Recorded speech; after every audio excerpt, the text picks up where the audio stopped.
All right.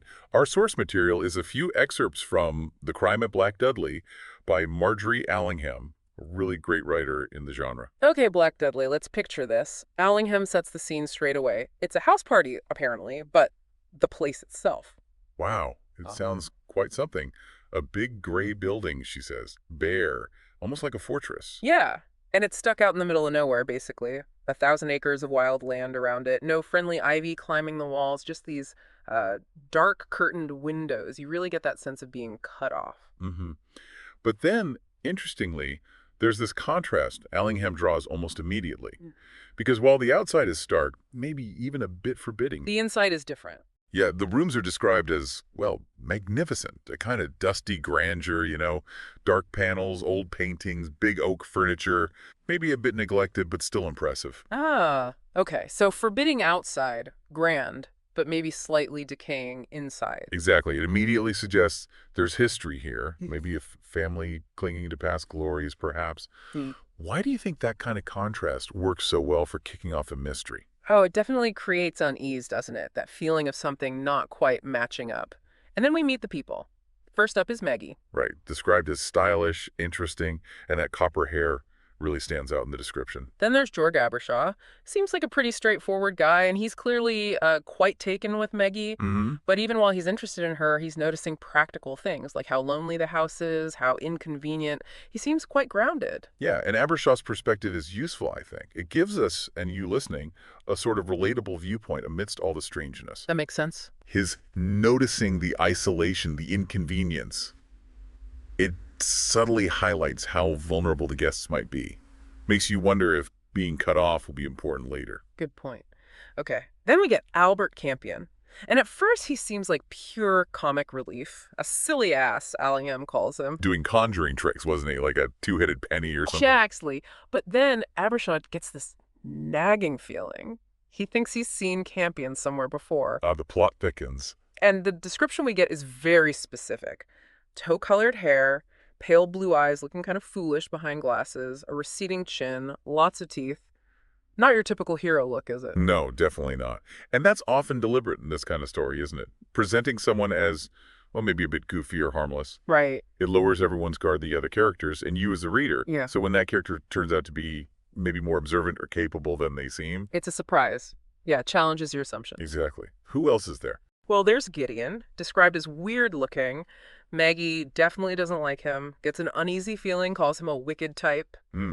Okay, so instant suspicion there. And Benjamin Dawlish, a foreigner, apparently very overweight, looks a bit like Beethoven, but his face is just blank, expressionless. Wow, quite a collection. A weird-looking guy, an expressionless foreigner, a seemingly silly conjurer, a practical observer, and a stylish woman, all in this isolated, grand but gloomy house. Yeah, it definitely sets up some tension. These initial character sketches, especially the unsettling ones like Gideon and Dawlish, they inject that suspicion right away. Maggie's reaction, Dawlish's lack of expression, it hints at hidden currents, doesn't it? Makes you question who's who and what they're really after. Absolutely. And there's also this object in the room that gets special attention, the Black Dudley Dagger. Oh, yes. And the description's fantastic. Revolting yet dominating. Such strong words. Why use language like that, do you think? Revolting and dominating. Well, that contrast is powerful, isn't it? Mm-hmm. Revolting suggests something maybe gruesome, unpleasant in its history or appearance. But dominating tells you it holds significance, power. It's central. So not just a knife, it's got a presence. Exactly. It signals that this object is more than just decoration. Yep. It likely has a dark story attached. And it's important to this place, maybe to the events that are about to unfold. It hints at violence, perhaps. And it turns out it does have a story. We learn about the Black Dudley Ritual. A family custom, right? Yeah, involving a beheading in the past, and this idea that the dagger itself somehow revealed who did it. Pretty grim stuff. Definitely grim. Sets a dark tone for any family tradition. But then, right after hearing this macabre tale, Albert Campion chimes in comparing it to his ritual. Which involves taking off everything except his top hat. Yes. It's such a sudden, absurd bit of humor injected into this really dark moment. It's quite clever, actually. It gives a moment of lightness, which almost makes the grim story feel even darker by contrast. And it also, maybe, subtly plays with the idea of rituals. You have this solemn, dark family tradition, and then Campion's utterly ridiculous version.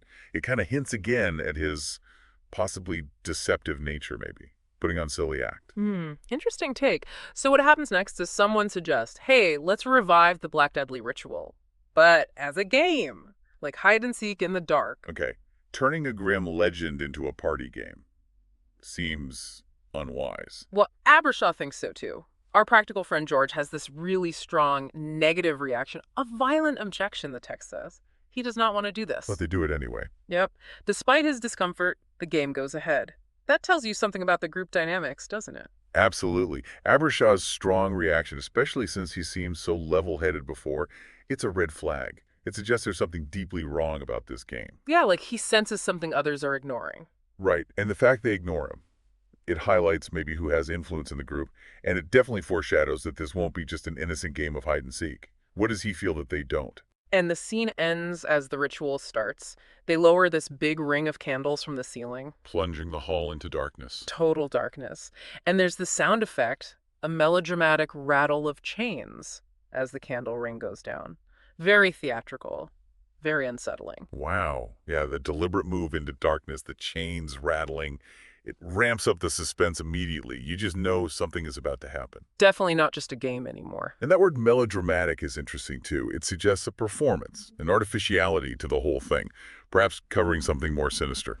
So wrapping up this first look at Black Dudley, you're definitely left with this real sense of unease. The house itself, these peculiar guests, this creepy ritual starting. It all builds a very specific, unsettling atmosphere, and it really shows how those little details, Allingham drops in Campion's trick, the family story, Abershaw's objection, they feel like they're going to become much more important, don't they? Yeah, you start wondering about everything.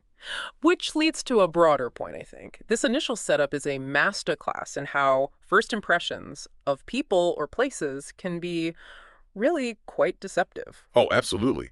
Think about those details you might just skim over at first. A weird look someone gives, a comment that seems out of place, that strange dagger. They might turn out to be the key later on. Exactly. And that's not just true in detective stories, is it? It applies to, well, to real life, too. That's a great point. It makes you think, doesn't it? Consider the power of just observing things around you. How often have you maybe dismissed some small detail as just irrelevant?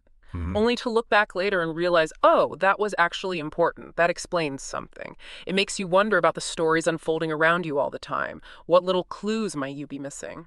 Precisely. The world constantly throws information at us, often in subtle ways. And sometimes, being able to connect those seemingly unrelated, maybe even insignificant dots, is what helps you grasp the bigger picture. Just like you have to do when reading The Crime of Black Dudley, paying attention in our own lives, considering all the pieces. Well, it can lead to some surprising, maybe even crucial insights.